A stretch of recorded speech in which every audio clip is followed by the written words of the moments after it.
Good evening, ladies and gentlemen. And now I'm going to call the City Council meeting of April 9th, 2025 to order. And tonight I'm joined by council members Albrecht, Shapiro, and Weintraub. The mayor, Peter Kraut, is excused. I'm the mayor pro tem, James Bazajan, and I'll be presiding over the meeting. If you'd like to provide a public comment, please complete a speaker card and give it to our city clerk, Christy Buckskemper, who's sitting over there. Members of the public who need hearing assistance can request a device from the city clerk. Pledge of Allegiance. Christy, do you want to lead us in the Pledge of Allegiance? Please stand. Place your hand over your heart. Ready to begin. I pledge allegiance to the flag of the United States of America and to the republic for which it stands, one nation, under God, indivisible, with liberty and justice for all.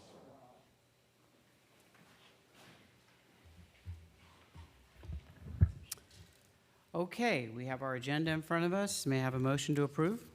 So moved. Second. All those in favor, please state aye. Aye. Aye. 4-0, it's unanimous. Now, closed session report from our city attorney. Pam? Thank you, Mayor Pro Tem and members of the City Council. We did meet in closed session to discuss one matter of existing litigation, and that is the City of Calabasas versus the County Sanitation District Number 2, case number 25 STCP 000642. No reportable action was taken. We also discussed one matter of potential litigation.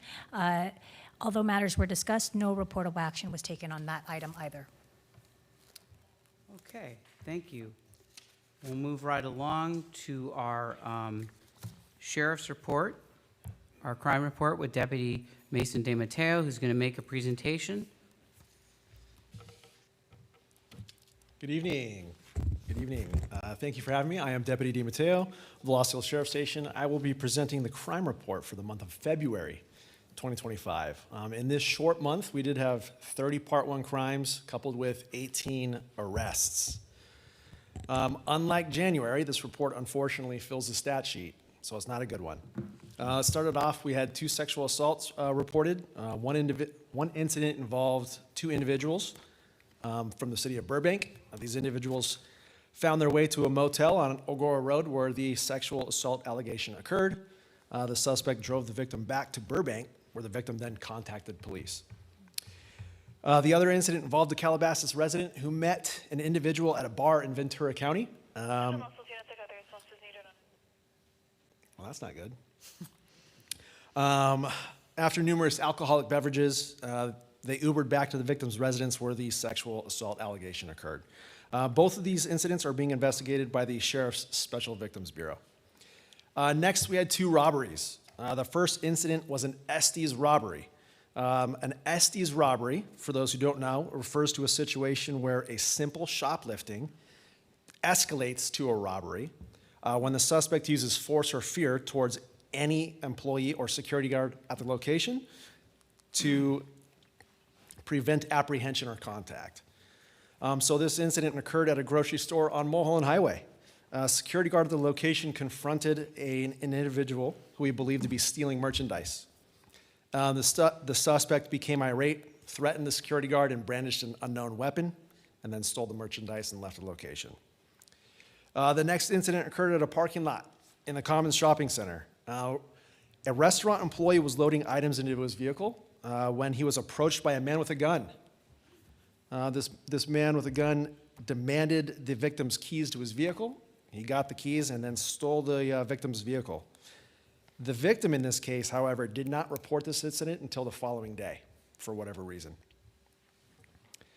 Next, we had 7 residential burglaries, 3 commercial burglaries, and 2 vehicle burglaries. Since my last report, I provided burglary prevention information to residents at 2 different HOA meetings and the senior center. I've also conducted several home security assessments to assist residents with home security concerns, and will continue to do that all month and in the near future. Finally, there was 1 stolen vehicle in the Meadow Creek community. This vehicle was a 2024 Mitsubishi Outlander, and it was a rental car. That's all I have for the short month of February. Are there any questions, comments, concerns? Thank you. Actually, I'm going to start because I have two that I'd like to mention this month. I don't know if you can comment on this, but there was an article about this and about this fire in the mobile home park, which was an arson and is being investigated as a potential homicide because somebody died in the fire. Do you have any information on that you can release to the public? Because we have been getting some questions. What you just said is all I can say until the investigation's complete. Okay, so just please let us know when the investigation is complete. We'd like to have some kind of summation, maybe. Yes, there will be a follow-up. Then I'm going to, something I sent to you by email last week that I want to go over. Summer's coming up, and we're going to have a lot of students with a lot of time on their hands, and I know it's a fun time in their lives and everything like that, but I've now been to the Commons twice in the evening in the last couple of weeks, and both times I saw racing along electric bikes.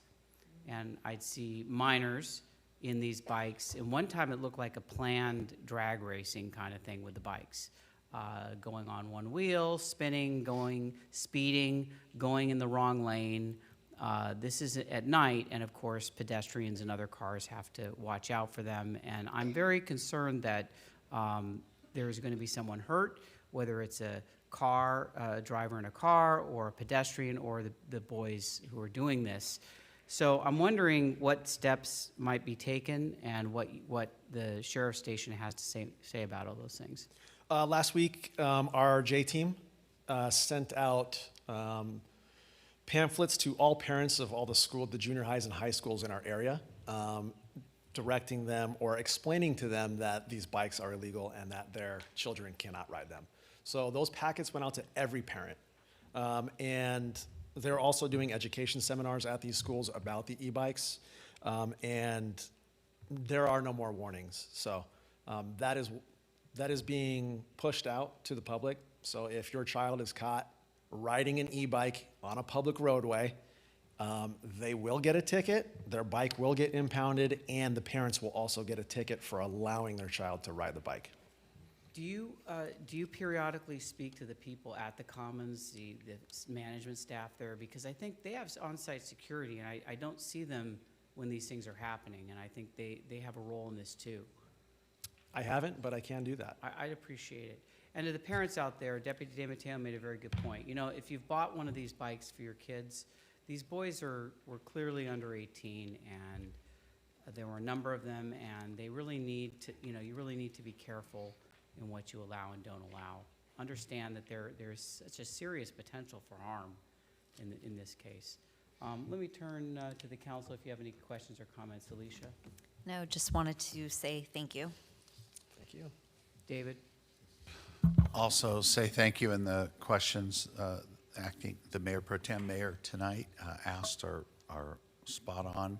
Just a quick question, I know you speak to our staff, work with our council and city manager advising us what we can do to help keep our residents safer, as safe as possible. When you give a report like this, obviously you weren't joking. It's not the report you want to give, not the report we want to hear as a community. What things can we do going into summer break, school's out, beautiful weather, we're going to get a lot more people coming to the area most likely. What things can we do as a community to help keep our residents safer? As always, if you're going to go out and do something, do it responsibly. If you're going to leave your house, what I recommend is, especially for homes that back up to open space, if you're going to leave, take some measures to make it look like you're still home. Leave some lights on, program your TV to turn on at a specific time, something like that. Communicate with your neighbors, communicate with the sheriff's department, let us know. I'm always there to do security assessments for your house. I can do vacation checks, things like that. So do things responsibly and a lot of communication. Okay, Ed? Thank you, Deputy. And I really want to thank you for reaching out to the community the way you do. It's not just something you've done today or last month. You do it consistently, and it's very, very helpful. reminding people what they need to be reminded about. I also would like to mention that, as Mayor Pro Tem brought up with the bikes, a lot of these bikers not only ride in the street, but they ride on the sidewalk and then jump the curb onto the street and jump back onto the sidewalk. So I would suggest that the drivers, all of us, have to be careful for their sake when we're riding. This happened on Paul Revere. There were 4 or 5 kids on sidewalks on either side of the street, and they're zigzagging across the street onto the sidewalk. So the drivers have to be extra special aware. So thank you. Thank you.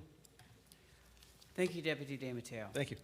Okay, so we're going to move on. Our next item is appointment to the Environmental Commission, and Councilmember Weintraub has appointed Susan Eng to the Environmental Commission, and I understand our interim city clerk is going to be presenting. Sure. Good evening, council members. Before you tonight is the confirmation of Councilmember Weintraub's appointment of Susan Ing to the Environmental Commission. Pursuant to the city's municipal code, commissioners are subject to city council confirmation, and following an open recruitment period, Councilmember Weintraub conducted interviews and has made her selection to fill the vacancy on the Environmental Commission. The recommended action is to confirm Councilmember Weintraub's appointment of Susan Ing to the Environmental Commission with a term ending in January of 2027. This concludes my report, and I'm available for any questions. Okay, and Susan, would you step forward, please? And Alicia, if you have any comments, would you like to make? Yeah, just appreciate Susan stepping up for this position. She has a wealth of knowledge and has been really involved in our community, the county, so I'm really excited to see what you bring to the Environmental Commission. Susan, would you like to introduce yourself or say I've- anything?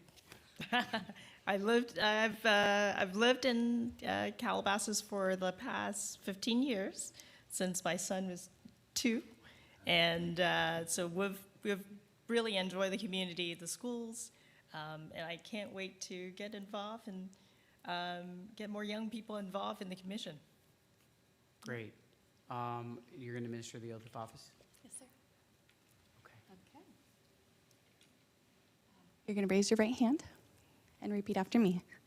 I, Susan Ing, I, Susan Ing, do solemnly swear or affirm do solemnly swear and affirm that I will support and defend I'll support and defend the Constitution of the United States the Constitution of the United States and the Constitution of the State of California the Constitution of the State of California against all enemies, against all enemies, foreign and domestic, foreign and domestic, that I will bear true faith that I will bear true to faith and allegiance and allegiance to the Constitution of the United States to the Constitution of the United States and the Constitution of the State of California, and the Constitution of the State of California. that I take this obligation freely I take this obligation freely without any mental reservation without any mental reservation or purpose of evasion, or the purpose of evasion, evasion, and that I will well and faithfully that I will well and faithfully well and faithfully discharge the duties discharge the duties upon which I'm about to enter. upon which I'm I'm about to enter. Perfect. Congratulations. Thank you. Great.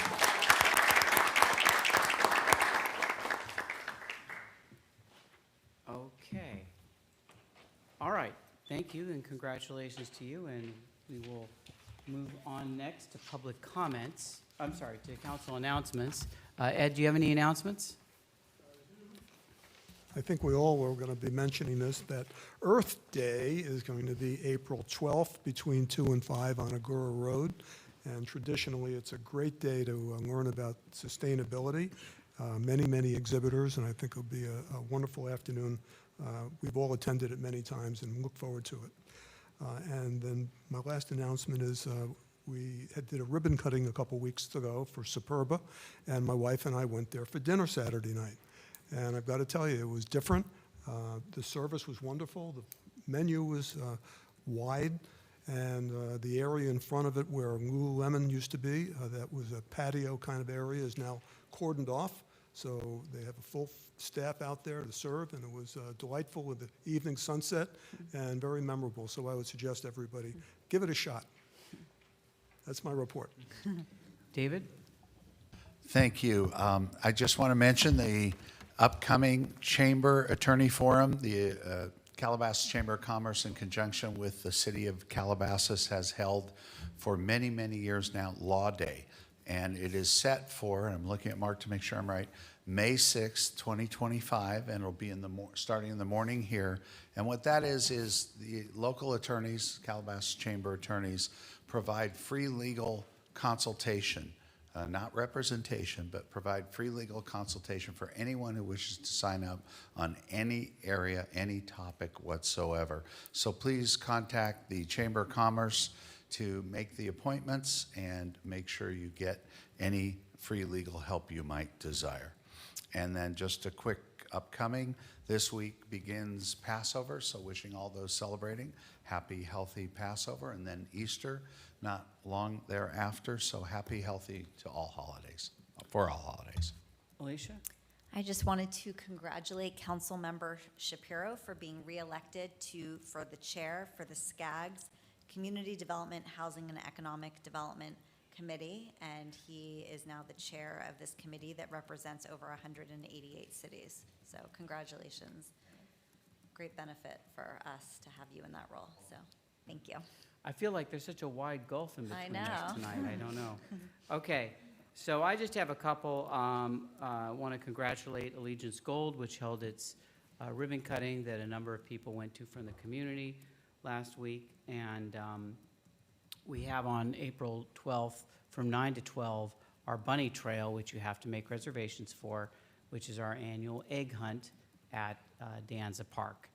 So that's all the announcements I have. Now I'm going to turn to public comment, and now is the time for general public comments for items not on the agenda.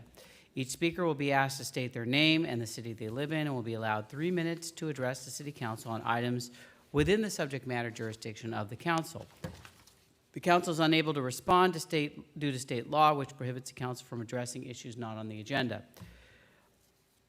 If there's any member of the public who hasn't handed in a card, now is the time to do so. So you can get a card back there in the back and hand it to our city clerk. I have 4 cards, but I don't know if they're all for public comment. If they're not, then just let me know and I'll hold your card for another item. First up, we have Mark Levinson.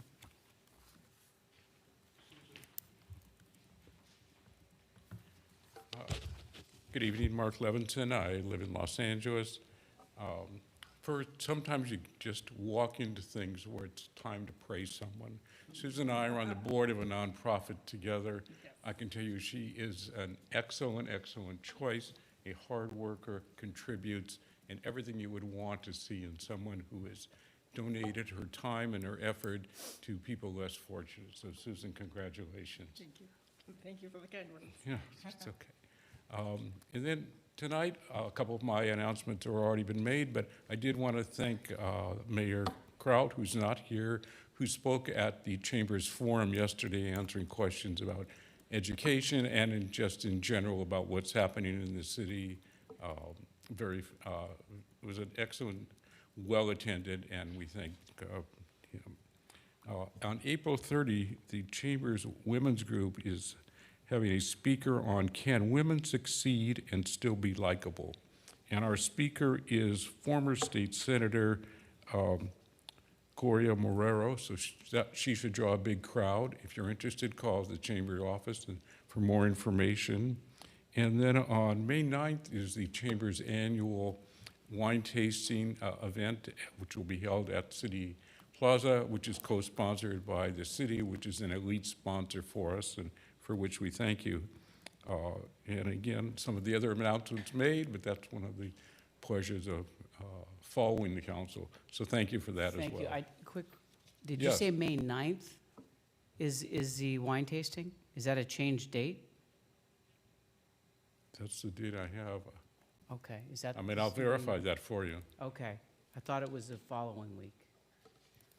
But I could be wrong. I was Well, told I'll originally. find out and let you know. Okay, thank you. All right, David Cohen? Hello, David? Hello, James. I hope you're going to start me over. I've got an hour and 20 seconds, and I'm going to take longer than that. So, first of all, thank you guys very, very much. David Cohen, City of Calabasas, and really proud to be here.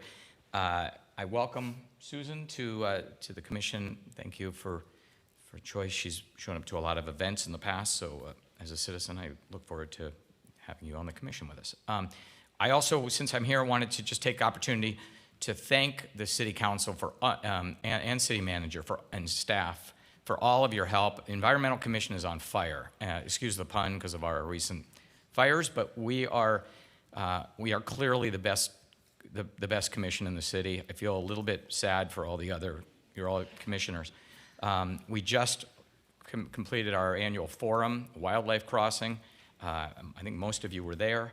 The Founders Hall was full, and it was fantastic. It's on YouTube. Make sure you check it out if you haven't seen that. Very excited about the Wildlife Crossing, and got a tremendous amount of help, again, from staff. Curtis Castle, from Melanie's, just doing so much. It's so refreshing for me. Came out of COVID, and we were short on staff, and the people that you've hired have been fantastic. So thank you, Kendon.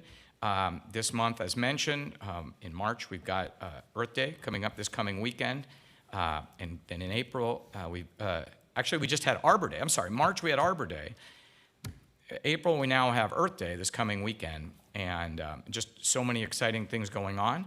At the high school right now, one of our subcommittees has been the Student Engagement Subcommittee, and the students at the high school have been really active in a lot of environmental initiatives. By the way, 2 of our student commissioners were on the Model UN team that won the national championship. So, and they're environmental commissioners that have represented our city. They have started a program at the high school called Pencil to Planet. The Pencil to Planet program is a program using recycled materials. It's brand new this year. I encourage everyone to get to the high school in the afternoons, after school, between 3:30 and 5. The art department, headed by Ms. Lynch of the art department, welcomes people to come and check out. It's all exhibited, and it's really exciting, turning the kids on. There are over 200 kids that turned in artwork, and just a lot of exciting things going on. So thank you again. Thank you, David. Skylar Fong?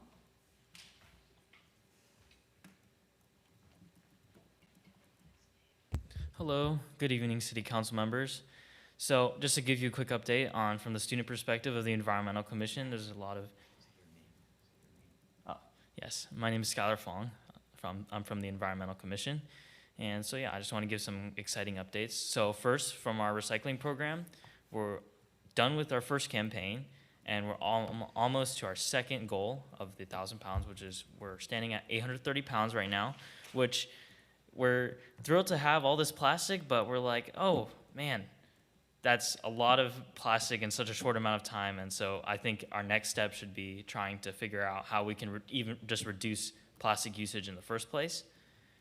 And obviously we have our Earth Day coming up, which that's a great way for students as well to get involved within the Environmental Commission, as well as find out more sustainable opportunities from companies all over California. And then I believe our commission meeting is in May, and I encourage all of you to come to that so then you can see what the students are up to, because my other 2 commissioner friends, Gavin and Ray, have been just absolutely knocking it out the park with their Model UN efforts. Ray is conducting an AP research project on the environmental sustainability of LVSD in general, and he's done multiple interviews. And then Gavin, obviously, he has his Pencil to Planet program, which I encourage all of you to come see at the exhibit that is at I believe it is displayed at lunchtime, but I'm not exactly sure where it is. David, do you know where that is? The high school, right? But is it in the Performing Arts Center? Next to the library. Oh, it's next to the library. I'm not sure if it's open to the public during the school hours, but feel free to come and inquire about that. And then, let's see what other events are there. I don't believe there are any other events, but yes, we have a lot going on, and yeah. So thank you to all staff, city council members, and Curtis and Melanie's have just been a great help, so thank you. Thank you, Skylar. Okay, I have a 3 cards from Clark Canfield, but are you wanting to speak in public comment, Clark? On something not on the agenda first? Okay, yeah, come on up.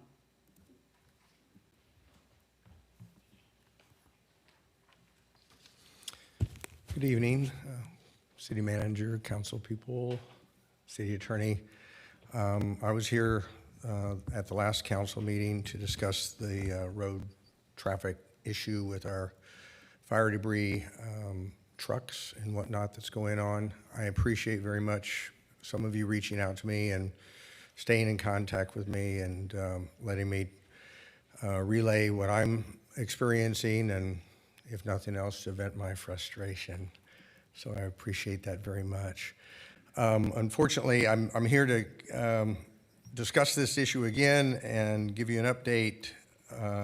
Like I said, unfortunately, we haven't seen a lot of change. If nothing else, it's gotten worse on at least Lost Hills Road. I know that some of the truck traffic is going up Las Virgenes Road northbound, as they should, according to the truck routes, but equally or maybe even more so up northbound on Lost Hills Road. I got to tell you, I think I expressed my concern about the school crossing there and obviously the proximity to the residents, maybe more so than on Las Virgenes. It's just a little, it's just almost unbearable at this point. It's hundreds and hundreds and hundreds of trucks a day. We cannot use our backyard. We cannot open up our windows any longer. The screeching brakes, the grinding gears, the exhaust fumes, the rumbling of our structures, of our homes, just from the mere weight of these vehicles. Now they're acknowledging each other as they pass by each other with pulls of their horns, which sounds like a freight train in my backyard. It's unbelievable. We've talked a little bit, or I've expressed my concerns about the debris that's exiting these trucks, both covered and uncovered, maybe even more so uncovered, from the backwash air that's going through them as they're leaving the landfill. So I just wanted to summarize that again. And one last thing off subject, I did have an opportunity to go through the Eaton fire area the other day, and I would highly, highly, highly encourage staff to go through this area, take a field trip, whatever you want to call it, and look at this area and consider it when they're deciding on additional development in our area. Thank you. Thank you, Clark. Okay, any other last call for unagendized items, general public comment? I don't see any, so we'll move on to our consent calendar. I have some cards for item 6, so let's just take item 5. Does anybody have any questions on item 5? If not, then may I have a motion to approve? So moved. Second. Okay, that's Weintraub and Albrecht. All those in favor state aye. Aye. Aye. Unanimous 4-0. Item number 6, Curtis, why don't you give, because we do have a couple cards, why don't you just give a brief, very brief presentation as to what this is, and then we'll hear from the public. Sure. So, good evening, Mayor Pro Temp and council and community members who are watching. The city has a resolution that regulates truck parking on Las Virgenes and Lost Hills. However, the resolution that's in place right now has a very limited definition of what a truck is, and that definition does not cover the dump trucks, commonly known as super tins, that are being used for the fire debris. So we are updating, we now are proposing a revised resolution, a new resolution, that broadens the definition of truck to include the term quote-unquote motor truck, so that'll include dump trucks. And we're also going to extend those parking restrictions citywide. So that's what this resolution will do. Thank you. Let's hear from the public, and then the council can make some comments. My first card is for Melissa Olin.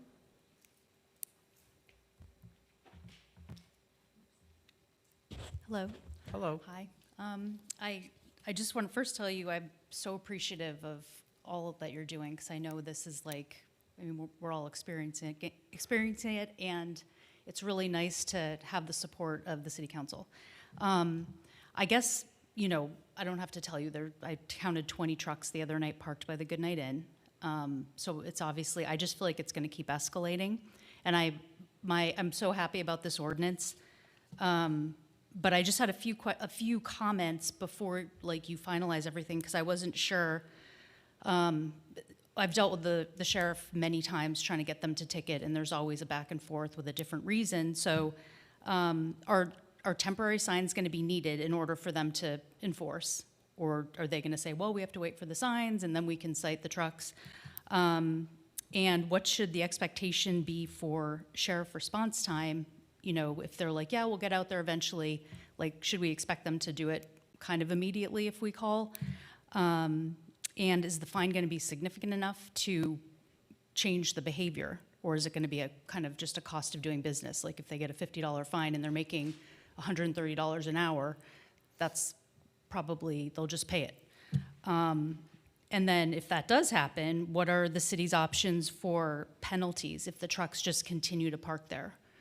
Is there anything we can do? Like, I don't even know if you can tow those trucks, but is there like further action that can be taken? So those are just kind of my additional questions / concerns about the ordinance. So Thank you, Melissa. We'll have staff address that when we're done with the public comment. Clark Canfield.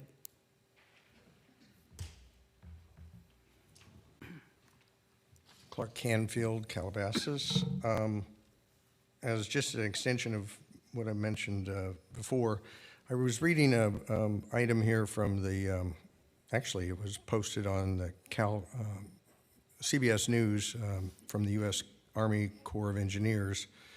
And it says, this is a statement from them, it says, safety and community impacts are our top priorities, and we continually are working with traffic engineers to identify if there are any alternative routes that might minimize impacts while maintaining efficiencies in support of the community. So routes is another issue, I know, but in reference to the parking restrictions, as Melissa just said, I've actually seen at least 24, maybe even close to 30 trucks, at least at the Goodnight Inn or around that area, parked immediately underneath even what I think is a newer sign for parking restrictions, which I've got pictures of if you'd care to take a look. So I think that the expansion and the proper signage is a great move in the right direction with this ordinance.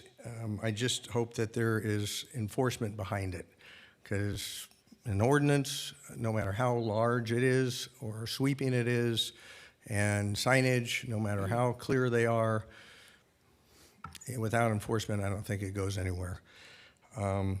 The other concern I have,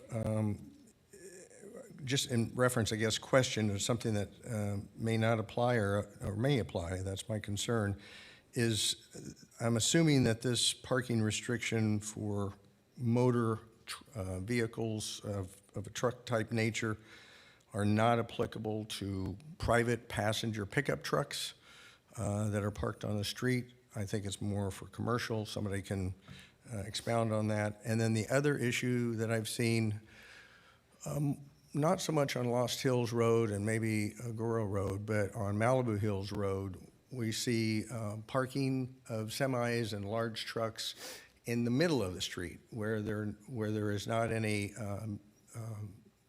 built-out median area where it's just striped. And we see that these vehicles are not parked on the curbs, they're parked in the middle. I'm assuming they're waiting for the businesses to open up for pickups or deliveries or whatever. but oftentimes they're there all night. So I'm assuming the truckers are sleeping in their cabs in the middle of the street. So I'm hoping that this new ordinance covers that as well. Thank you. Thank you, Clark. And Curtis, we had some questions raised. Do you have any responses that you'd like to provide based on the public testimony? Yes. So I'll start off with the signing. That's a great question. We've already started the process of ordering the signs. We're confirming timelines with the sign manufacturers and also looking into getting some temporary signs ASAP. But that work has already started. We've identified all the locations at the city entrances. I believe there's 18 locations we're going to be installing signs. I don't know the amount of the fine, so I can follow up with council on what that would be. I can say that regarding enforcement, it won't be a moving violation, so it can be enforced by the sheriff or city security. Thank you. Kendon, you sound like you look like you wanted to add something. Yeah, Mayor Pro Tem, if I could just add a couple things, and I appreciate Curtis's remarks on that. We worked closely with the Lost Hill Station on this with Lieutenant Foss and the transportation or traffic sergeant. They were actually the ones that helped us identify the code, vehicle code to put in to expand the definitions of vehicles that would be under this resolution. We're very aware of the situation, and I think some of the misunderstanding or perhaps frustration from the community, and we appreciate Melissa being out there so often to document everything, is I think the sheriff's station operates with multiple watch commanders, and so those are based on different shifts. And there was some citations that were issued, and then I think other watch commanders interpreted the resolution differently and recognized that there was a clear distinction between a semi-tractor and a trailer and a dump truck or a cement truck or something like that, a single unit. And again, so we've been in touch with them. There is a commitment to enforce, but as Curtis mentioned, if in the event that law enforcement can't enforce, we can issue citations through our means as well, through security. Now, with that, the question came up about response time. I can't speak to that for the sheriff's department, but again, that will all be determined by priority. So if they're responding to a more urgent or needed call, and it takes deputies to those residential or commercial properties, those might get the priority. Again, but we see these trucks parking all night long, and so the tickets could be issued at any time during that shift, sometimes even throughout the day. So it could be throughout that 24-hour period they could be issued, and it's not a set time. Okay, so let's turn to council if anyone has comments. David, would you like to start? Sure. I just want to thank you for this. I fully support it, and I thank Melissa, Clark, and everybody who has spoken up as to supporting this and this item. And thank you to staff, Kendon, Curtis, council. I know this came as a strong recommendation, and it's important, whatever we can do. If there's an issue at all with the sheriff's response time, even though it can be done during the night, I would like to see us at least have a plan in place to have our security company issue the tickets until we can get some coordination or timing, because as soon as we can, I am supportive of this, and I move this item also. Okay, I'll let you make the motion just a second. Ed, did you have any comments? Yes. Thank you, everybody, who's spoken on this. It's a sad situation. I think all of us think, God forbid, it happened to us in our backyard. I'm just worried about the comment that enforcement is really where it's at. And I think the citation would need to have some thresholds. So first citation, whatever the amount's going to be. Second citation is going to be twice the amount. Third citation, it goes on and on. I'm not sure, you can't tow something like that out in the middle of the night. But the teeth would be in the amount, because if they're going to be hauling, they're going to be there again the next day, the next day, the next day. So they're going to have to find someplace else to park. I can't imagine a city having trucks also parked overnight in the middle of the street on any residential street. That's verboten. Hopefully this will restrict that. Just another comment in general, and that's about Lost Hills. Lost Hills Road is a beautiful road. It's got children, school children during the day, in the morning and at afternoon when they're coming home. You've got trucks going back and forth. It shouldn't have that amount of weight, and we should do something about blocking the land haul trucks, haulers on that street, and keep it on Las Virgenes. I think it's the right thing to do for a residential neighborhood. It wasn't intended for that, and I would support that with all my heart. All right, thank you, Ed. Alicia? I just wanted to say thank you for staff for jumping on this so quickly. This has become such a huge issue, and I also want to thank Melissa, Clark, and everyone else. The videos that you've sent have been extremely helpful. I was out there last night at 10 o'clock and counted in excess of 20 vehicles, and it's taken over, and it's taken over the community in a way that it never should. I just want to make sure that we notify the Army Corps, because most of I think like 95% of the trucks are theirs. So they should know that their drivers cannot do this anymore. I think that's an important component, that we have to really stay strong on this so that they stop, and maybe if they can't park here, it'll change the routes. Maybe they'll start using the freeway instead of Las Virgenes or Lost Hills, because the impacts to communities on Las Virgenes is just as intense as what's happening on Lost Hills. These trucks should be taking the freeway and exiting. If they're gonna have to go to the landfill for the time being, they should take the freeway and exit. But, I mean, they're like destroying our streets, which we've invested significantly in. So I hope that this really helps what's happening at the night, during the night, and I'm all in favor of it. I have several questions. So my understanding is that because this is a resolution, as soon as those signs go up, it can be enforced. There's no waiting period. Is that correct, Pam?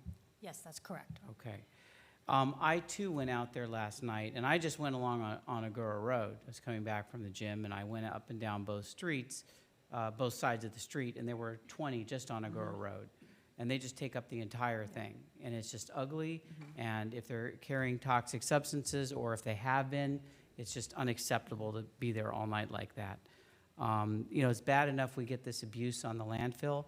To add insult to injury to ruin our streets is just it's just very selfish of people. I did have a couple questions on enforcement. So I get the feeling that this isn't going to be a priority for the sheriffs, and I understand why. I mean, they've got other things they're patrolling. I want to be very aggressive, though. If we're finding the sheriffs are not going to ticket sometime during the night, then we need to have our private security do it. I mean, that should be, every night there should be tickets issued for anyone on there. No one should ever be able to park overnight and not get a ticket. As far as the amount of the tickets, Curtis, you're going to check on that. I'm assuming if it's not stated, it's up to $1,000 fine, isn't it? If it's a misdemeanor, it is up to $1,000 fine. If they're parking citations, that is a little bit different. Those are typically administered as infractions, which carry 100 to 200 to 500 fines, depending on the order of the infraction. But parking citations can be a little bit different. We'd have to look at the schedule to determine that. We can always revise that as well. One advantage, Curtis, to having the city security do it is that I would like them, when they do that, to specifically record the license plate number, like not just on the ticket, but on a ledger, so that if they recidivize, it goes up. I mean, it shouldn't just be a $100 fine each time without looking at the truck. If the same truck comes back, because as was mentioned, I think some people will say, well, it's only a $100 fine, I can absorb that cost, it's worth it. But if it's $500 or $1,000, maybe they're not going to do it. This is a problem no city should have to go through. It's just very distressing. Anyhow, I don't have any other comments. Does anybody else like to say anything based on what was said? David? Oh, just one thing. When they're giving the tickets, if they can make note if it's Army Corps or private, because the Army Corps will have this special placard on the back, just so we can keep track as well. I think it's important. And just let us know when the signs go up, Curtis, so that we know. David, you wanted to make the motion? Yes, I'll make the motion to approve the resolution. With the comments made, I would add those to them about increasing fines as recidivism or as repeat offenders go each time, and as high as we could go. I have no qualm about that, especially in the areas we're talking about. I'll second that. Okay, that's Shapiro Weintraub. All those in favor, please state aye. Aye. 4-0, unanimous. Thank you to the members of the public. We don't have any public hearings or continued business. We're now going to move on to our last item, which is new business. And this is policies for landscape management and the annual report for fiscal year 2023, 2024. Is there a short PowerPoint that you have with it that I saw? Yes. Okay, so you're going to play that here, right? Yes. Okay, Curtis, I'm going to hand it over to you. Okay, let me just get this pulled up.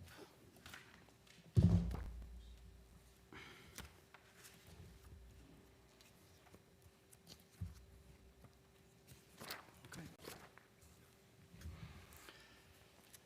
So I'm going to start this off with just a bit of on a personal note. Before I took this job, I started in November 2023. In October 2023, I came to a council meeting at Kinden's urging to hear a presentation on policies for landscape management. He said, this is going to be very important for you when you take the job. And, you know, I'm by trade a civil engineer, so I'm thinking capital projects, roads, and water. And he said, come watch this presentation. It's going to benefit you. And so thank you, Kinden. It was beneficial. And I recall that night very clearly. And I sat next to Dan Bergman, who will discuss some of what, you know, he created these policies. And I had familiarity with assessment districts, but a lot of it was new to me and the extent to which Calabasas uses them. And when I got into it, I realized how important it is to the community. And just in my, say, my personal growth, in my position here professionally, it's important because I've met so many community members to talk about issues revolving around landscape and assessment districts. And so it's given me an insight into what's important in the community. So that's how I'm tied into this. And with me tonight is someone who's also relatively new, Christopher Parker. He's our new landscape maintenance district manager. I thought about throwing this to him, but he's only been here a few months. So, but he is here if we have technical questions on actual landscape. He's the expert. So with that, we'll just jump into this. I'm going to go through a little bit of background, how we got to these policies. I think everybody at council knows, but it'd be good for those who may be watching. Cover some of the requirements. I'll talk about our progress to date and where we're going from here. So the lighting and landscape districts and the landscape maintenance districts have been a part of Calabasas since before it was a city, before it was incorporated. And there's been reporting associated with that over the years. And so prior to, we'll call it prior to 2022, the city did, distribute reports. And they handed those out to the HOAs. And they were handled on a continuous basis. But the community wanted that process to be more formalized and a little bit more transparent. So that's when the city contracted with Dan Bergman's group to do a third-party review of the existing practices. And that resulted in the policies that we have before us now and that we've been living with for a little over a year now. And the policies, creating the policies, before I jump into the requirements, required a lot of work. I have a lot of the background files that Dan shared with me and all the research he did, not just into the legal requirements around landscape maintenance districts and landscape lighting districts, but just all of the information around Calabasas and the transition from when these were with the county to the city.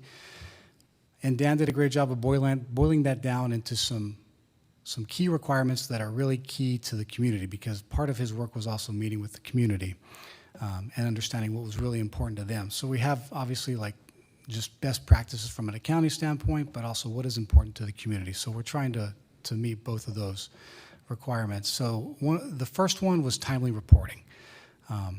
That was one of the biggest concerns we heard from the community, was the way the reports were being distributed, it wasn't on a set schedule. So one of the policies is that the reports are distributed within 45 days of closing of every month, and we've done that for the last year.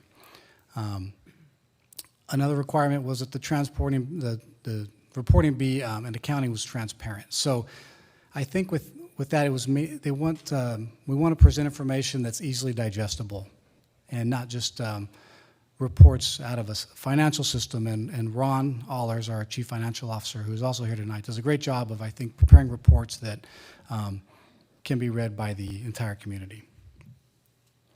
And of course, it's not just making it transparent, but making it accurate.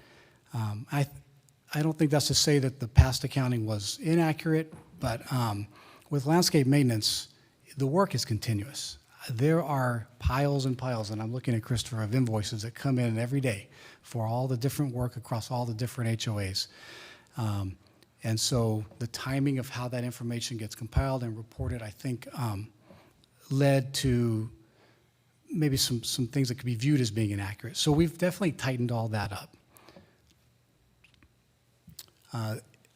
So this report was first due to you last December, but as council at least is aware, we've had some staffing changes in the landscape maintenance group. So and some other issues that have come before us in the last several months. So we're a little bit late on this, but this is the inaugural report. And from this point forward, unless directed otherwise, we'll be reporting back every 2 years. So you'll be hearing from us sometime in 2027. Of course, we're always available for comments and questions. And so what have we done so far with these policies? Well, we've really just taken them in the black and white and tried to implement them. So we have been distributing the reports usually a little bit early, I would say, quicker than the 45 days, usually about 30 days from the close of every month. We have established, I think, good communication with the HOA and community members. Last year, we went through some Prop 218 proceedings and had a couple HOAs and zones increase their assessments. And we have Calabasas Park Estates, who actually went out to vote and approved an increase last year. We'll be doing the same thing again this year. And again, to get to that point requires a lot of communication from staff with the HOA and the property managers. So I know this is a bit hard to read, but it's in the staff report. With all of these zones within the landscape and lighting districts, some of the zones run a surplus and some are in a deficit. And the deficits are historical. They're not new as of this year.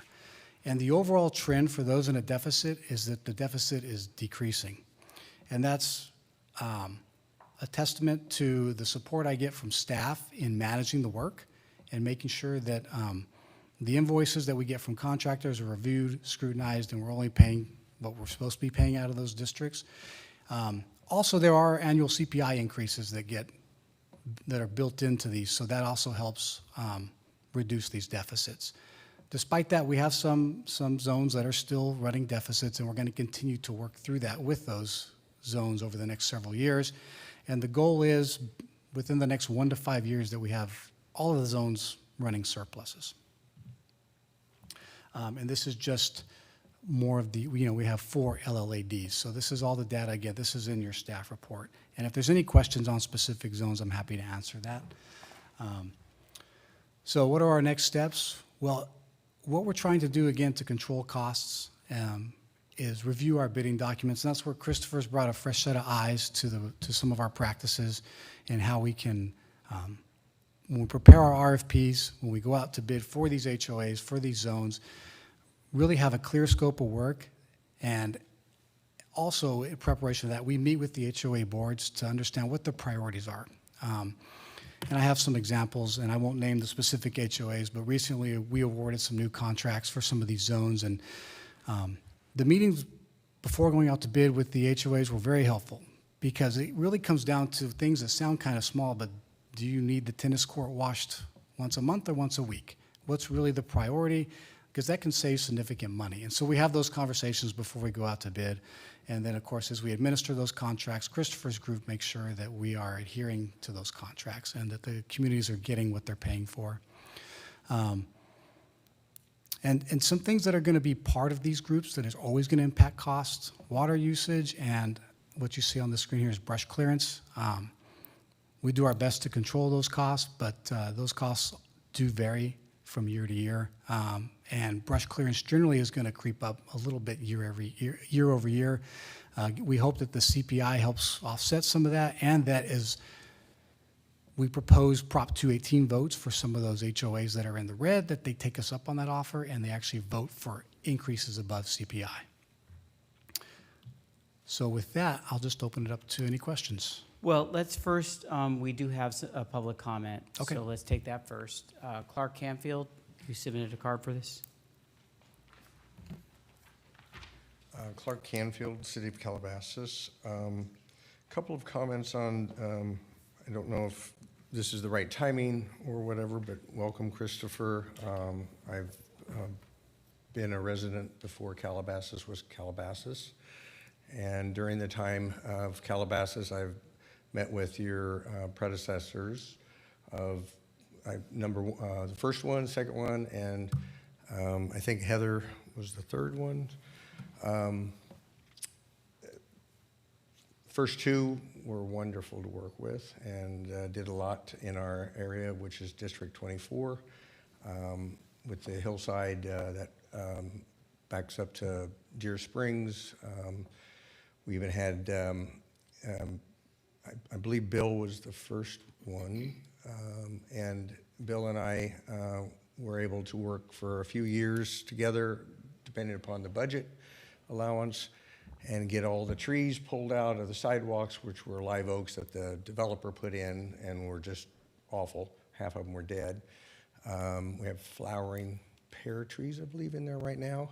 And then we were able to put in Zarcovas in the median strip, and hoping for a canopy someday. So we got that accomplished. Number two, he and I got the rose beds planted on the hillsides and stuff, which brought a lot of beauty to our community.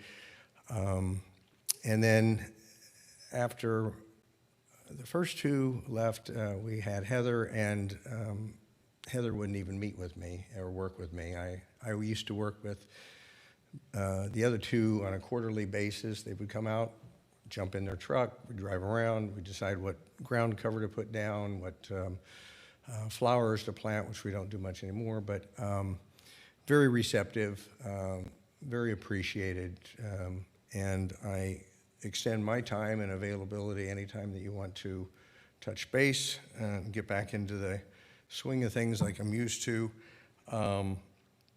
The street trees, some of them, or sidewalk trees, excuse me, were pulled out. I would say a few dozen of them were pulled out. They're in bad shape. And I asked Heather several times when we would get replacements, and that's been about 3 years or more now. So some work needs to be done in that area. It kind of dropped off, and I look forward to working with you. Thank you. Okay, why don't we take council questions? Alicia, did you have any questions? Sure, I just had one question. If you could go back over when the reports would be presented again. It was not next year, but in 2 years? Correct. And what was the reasoning behind that? That's the reasoning so that was that's in the policy. I believe it was just determined to be 2 years because just of the amount of data that we have to report on. There's a lot of data that we accumulate. However, the overall change year to year is relatively slow. If you look at the expenditures and revenues in these, most of them are going to adjust by CPI.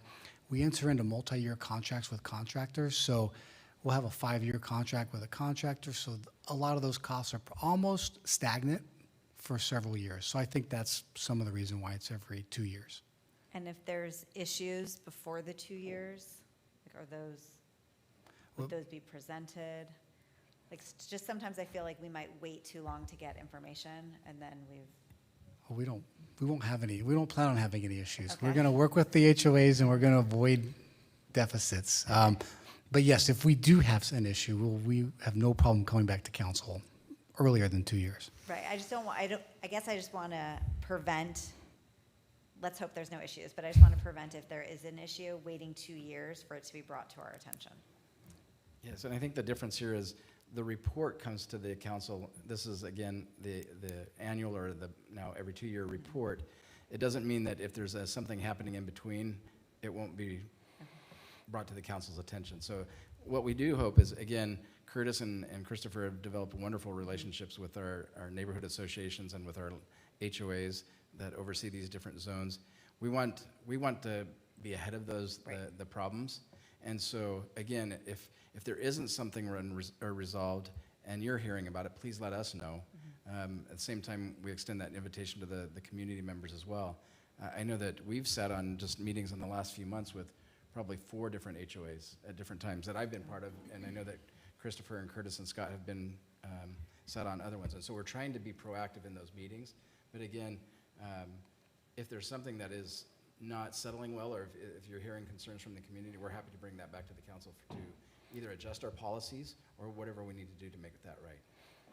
Perfect, just as long as, I just don't want a report to come in 2 years and issues come up then. Understood. So if there's any issues before that, which I hope there aren't, that are brought to our attention. Okay, great, thank you. It was Understood, yep. Good report and welcome. Thank you. Ed, do you have anything? Well, Curtis, we share something. When I came to council, I wasn't familiar with any of the landscape district, no clue. But I got thrust into it from the homeowner association's managers. And city manager really did a great job.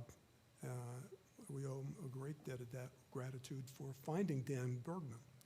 Because there was, I wouldn't use the word chaos, but it was just disorientated.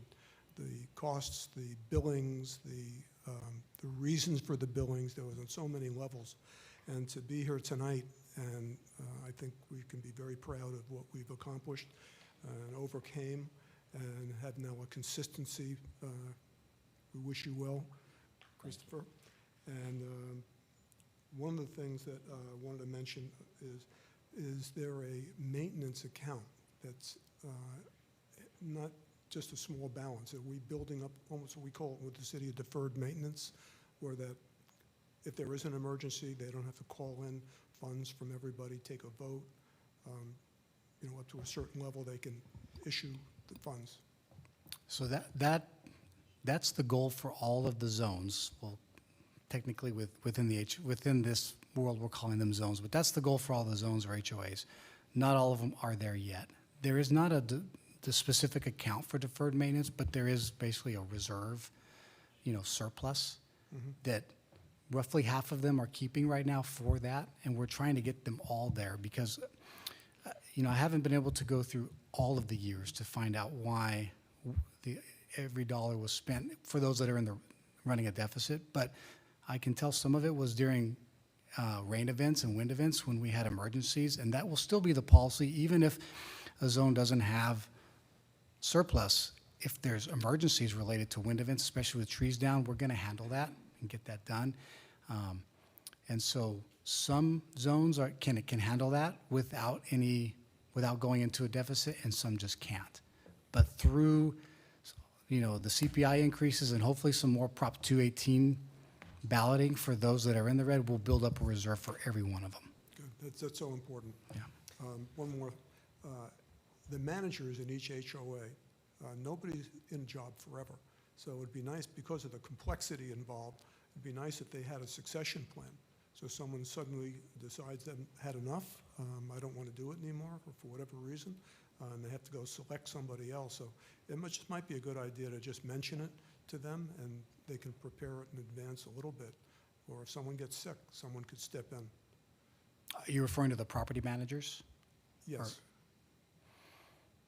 Yeah, we can Or definitely the make that. HOA connection with the property manager, whatever the friction point is between the HOA and the city. If it's the property manager, then We can definitely suggest that. I mean, we've been talking a lot about HOA board members and community members. Christopher also has already established really great relationships with the property management companies. David? that's it. Thank you. Question only right now, right? No, everything. Oh, question and comments? Okay. Quick, just follow up on Ed's, which in reading through this, some of the zones or HOAs appear to be eliminating all deficits within 1 year, but all of them, there's no HOA which appears to have a plan, at least, of having all deficits eliminated by no more than 5 years, correct? Correct. Okay, which is a great plan, and hope it plan will come true, we hope. So I was just going to say I appreciate the full report and the communication. Welcome, Christopher. The communication and the updates with the associations and HOAs are vital and very important. That goes a long way towards solving any issues there may have been in the past and make our job a lot easier as well. So I appreciate that. The early reports being sent out is fantastic to the HOAs. Like Alicia, she asked my question of possibly, since we're going to be having good news maybe in a year that some of these zones will turn positive, that it'd be nice to be updated, even if it's not a full report to council. And I'm glad to see all the numbers are getting better. So thank you, Curtis, and Ron, and staff. Thank you. Okay, anything else from staff? No. Oh, Kenan? Mayor Pro Tem, if I could address Councilman Albrecht's questions a little bit too, based on the reserves. So one of the delicate, I guess, discussions that Curtis and Christopher have with each of the zones, we'll call them, most of the zones overlap with HOAs. And so many times, if the landscape maintenance district can't fund a certain project, or if there's not a sufficient in reserves, that the work can be paid out of HOA dues or HOA reserves. And so and that's what's been happening over this last, I think, year and a half as Curtis and his team have worked on this. Is there's been those discussions as they've looked at budgets.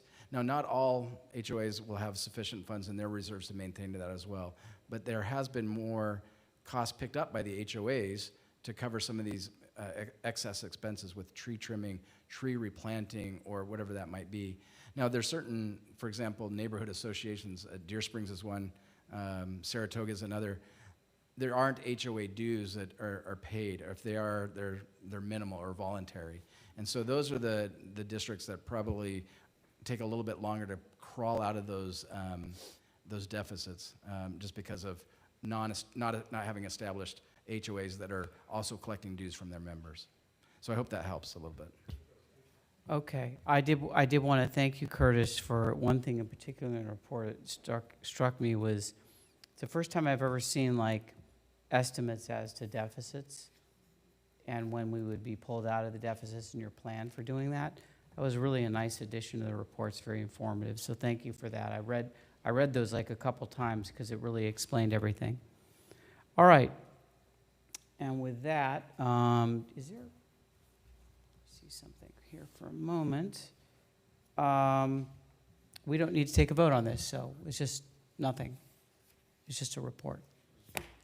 No action requested. All right, so we're going to move on to the next item, thank you. And I just would turn to my council member colleagues. Anyone have anything to report? Subcommittees or anything like that?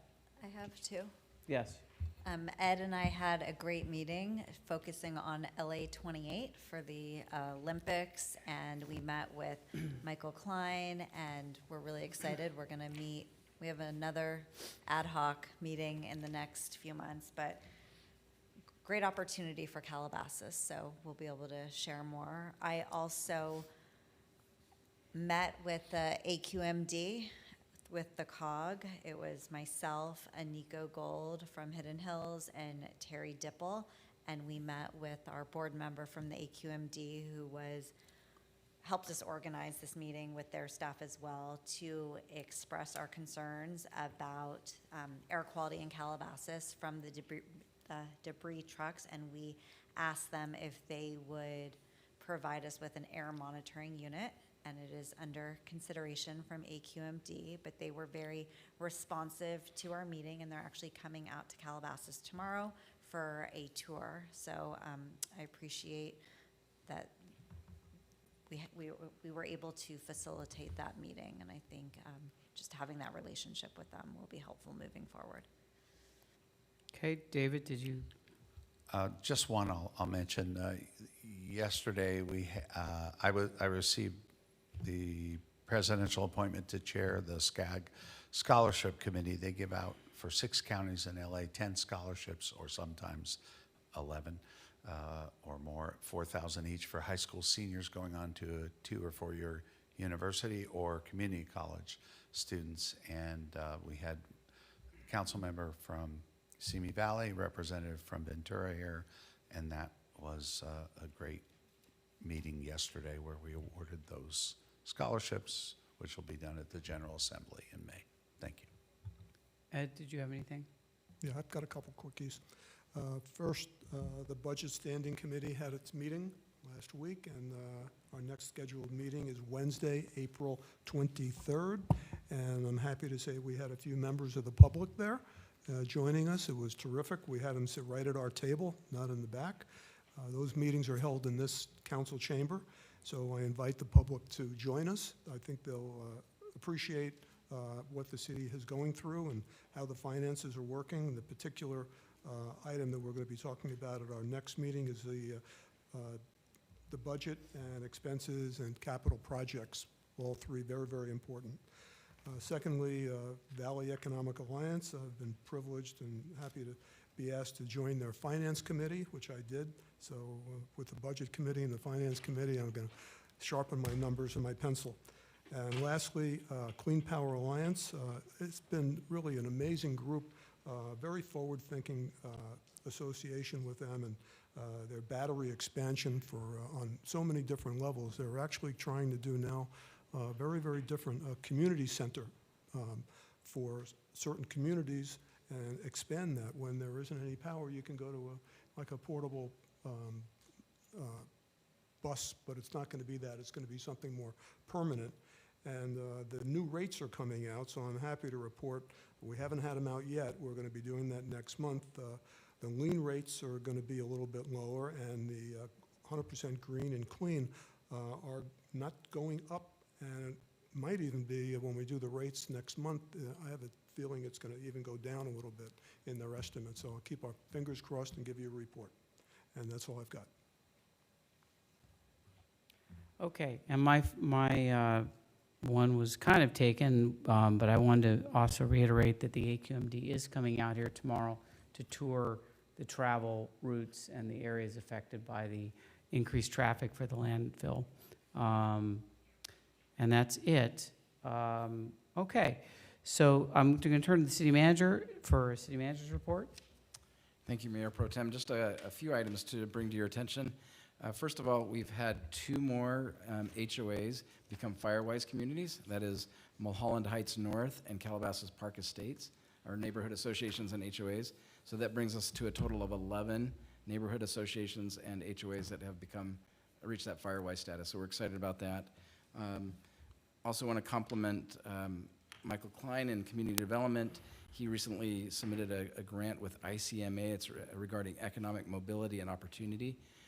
If awarded, in part, one of the things it would do is allow for Michael and Scott to be part of a nationwide cohort that would look at economic development in different lights. And so we're really excited about that. We'll have more to share once we get more information on that. Council, as you're aware, but just to share with the public, Wild Walnut Park was recently featured in an article in Landscape Architect on their webpage. They focused on the design elements of the park. It was very complimentary, and so we're excited to see our park broadcasted and shared on the national stage on that. And then finally, today we had, Scott has been working on the energy retrofit and our solar project. We had the Cumming Group in today doing site assessments and energy assessments, looking both at our equipment, but then have been reviewing cost and of operation, and then cost to replace and change. And we hope to be bringing them back soon with a proposal to move forward with a project, or at least get direction on how we put that project together and to move forward. So thank you. Okay, and so with that, we have no further business, and we are adjourned until April 23rd, 2025. Thank you.